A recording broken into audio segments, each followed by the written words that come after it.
গত ৫ আগস্ট শেখ হাসিনা সরকার পতনের পর ভারতীয় ঠিকাদারি ও পরামর্শ প্রতিষ্ঠানের কর্মীরা নিরাপত্তার কারণে বাংলাদেশ ছেড়ে চলে যাওয়ায় এগুলো কাজ বন্ধ আছে। ভারতের অর্থায়নে ৮টি রেল ও সড়ক প্রকল্পের কাজ গত মাসে প্রায় ১.৫ মাস ধরেই বন্ধ, তাই প্রকল্পগুলো বাস্তবায়নে আরও দেরি হচ্ছে।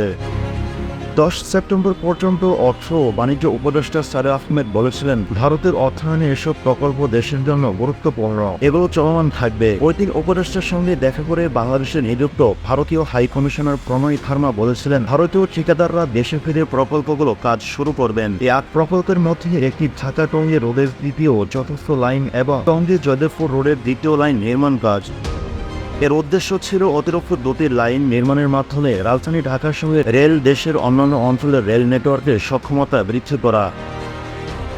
সম্ভাব্য যাত্রাই বা বিস্তারিত নকশা প্রণয়ন না করে ২০১২ সালের নভেম্বরে প্রাথমিকভাবে ৮৮৪ কোটি ৭ লাখ টাকা খরচের প্রকল্পটি হাতে নেয় বাংলাদেশ রেলওয়ে। অন্যদিকে ২০১৫ সালের জুনে প্রকল্প কাজ শেষ হবার কথা থাকলেও নকশা ও টেন্ডার জটিলতা, দুর্বল পরিকল্পনা ও সরকারি প্রতিষ্ঠানের মধ্যে সমন্বয়হীনতার কারণে ২০১৯ সালের ফেব্রুয়ারিতে তা শুরু করা হয়। সেই হিসেবে প্রকল্পের মেয়াদ সংশোধন করে ২০২৭ সালের জুন পর্যন্ত করা হয়। খরচ প্রায় ৩০% বৃদ্ধি করে ৩,৩৪২ কোটি টাকা করা হয়।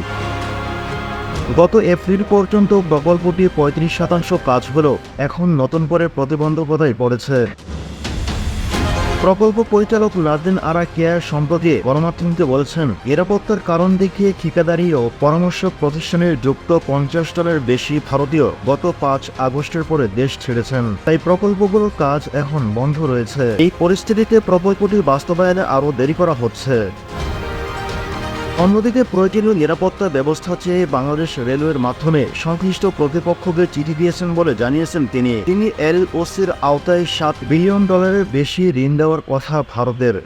আর ২০১০ সালে ১৫ প্রকল্পের জন্য $৮৬২ মিলিয়ন প্রথম এলওসি ও ২০১৬ সালে ১২ প্রকল্পের জন্য $2 মিলিয়ন এলওসি সই করা হয়।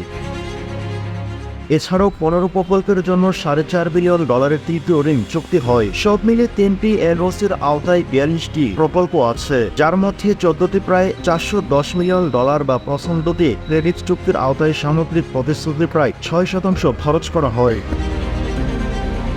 এদিকে চুক্তির শর্ত অনুসারে প্রকল্প সংশ্লিষ্ট সব উপকরণ ভারত থেকে আনতে হবে, সব ঠিকাদার ও পরামর্শকও ভারত থেকে আনতে হবে। দ্বিপাক্ষিক প্রকল্পগুলো ক্ষতিগ্রস্ত হয়েছে। ভারতের পররাষ্ট্র মন্ত্রণালয়ের মুখপাত্র আরও বলেন, কিছু প্রকল্পের কাজ থমকে যায়, আইন শৃঙ্খলা পরিস্থিতির কারণে কাজ ব্যাহত হচ্ছে।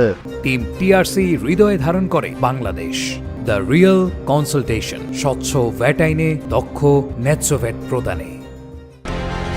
পরিস্থিতি স্থিতিশীল হলে আমরা ঢাকার সঙ্গে কথা বলবো বলে উল্লেখ করেন তিনি। অন্যদিকে ভারতীয় এনওসির আওতায় চলমান ৬টি রেল প্রকল্পের মধ্যে শুধু খুলনা মোংলা রেল লাইন কাজ শেষ হয়। গত বছর তা উদ্বোধন হলেও আনুষ্ঠানিকভাবে কোনো কাজ সম্পন্ন করা হয়নি। প্রকল্পগুলো হলো ঢাকা টঙ্গী সেকশনে ৩টি ও চতুর্থ ডুয়েল গেজ লাইন ও টঙ্গী জয়দেবপুর সেকশনে dual gauge double line, Polaura Shahbazpur section পুনর্বাসন, পার্বতীপুর থেকে কাউনে স্টেশনের মেজর গেটকে ডুয়েল গেজ লাইনে রূপান্তর, খুলনা দশরা সেকশনে ডাবল লাইন ও বগুড়া থেকে সিরাজগঞ্জ পর্যন্ত ডুয়েল গেজ রেল লাইন নির্মাণ। বাংলাদেশ রেলওয়ের মহাপরিচালক সরদার শাহাদাত আলী গণমাধ্যমকে বলেন, রেল প্রকল্পের সঙ্গে জড়িত ভারতীয়রা এখনও ফিরে না আসায় কাজ আটকে রয়েছে। এ পর্যন্ত প্রকল্পের প্রায় ৫০% ভৌত অবকাঠামো কাজ হচ্ছে। উল্লেখ করে প্রকল্প পরিচালক আব্দুল আওয়াল মোল্লা গণমাধ্যমকে বলেন, ভারতীয়রা এখনও ফিরে না আসায় কাজ বন্ধ রয়েছে। কুমিল্লার ময়নামতি থেকে ব্রাহ্মণবাড়িয়ার ধরখার পর্যন্ত ৫০ কিলোমিটার রাস্তা